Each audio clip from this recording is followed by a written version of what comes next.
Fox News alert now. North Korea on notice. President Trump appearing ready to take action against the rogue regime at this hour, tweeting this, quote, just heard Foreign Minister of North Korea speak at the UN. If he echoes thoughts of Little Rocket Man, they won't be around much longer. But are Americans ready for military action? Here to weigh in is U.S. Army Green Beret Terry Schappert.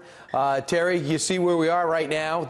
We're in unprecedented territory. Some in South Korea are worried, and in Japan they're wondering where this is going. Where do you think we're going with this?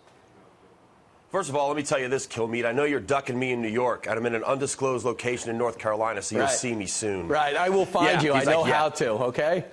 That's right. I have skills. Hey, listen, nothing should be surprising about what's going on with North Korea. I mean, this is where it was going to be.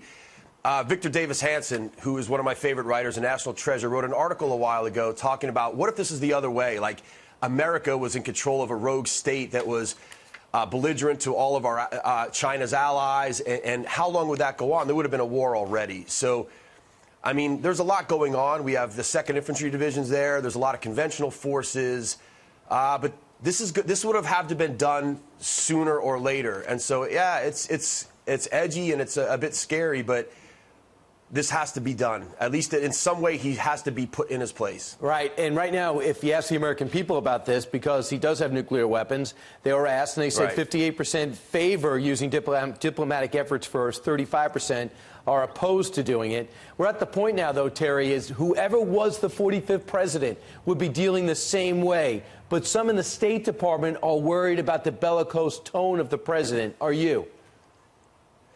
No, I'm not that worried about it. Listen, President Trump's going to be President Trump. This is how he's going to be. He's always been this way. I actually kind of filter out a lot of the way he says stuff or even what he says. But you bring a good point. Whoever was in charge right now would have to deal with this. I think President Trump's at least strong stance is the right way to go because it's gotten us nothing to this point. You know, we've placated them. We've played games with them. And we've got nothing for it except more threats to us and, of course, our allies, which are very important to us. And we can't discount that. So ignore the talk. I tell people in the U.S., please just ignore the talk and just watch what the president does. More importantly, watch what our enemies do in response to him. That's what really matters. Terry, you know, overwhelmed because of this NFL stuff over the weekend, but last week was a great week for the president and making diplomatic inroads with some of the people we need to put the pressure on North Korea, namely China. That's what I sense. He's building up the personal relationships just 8 months in. Yeah. Yeah, you're right, man. I mean, here's the thing. China, you know, North Korea has been China's pit bull for quite a long time now. And China knows this. But China also has a good gig dealing with the West. And they realize if North Korea goes too far, that money, that gig, that's going to go away. So eventually this is going to work in China's interest to curb North Korea.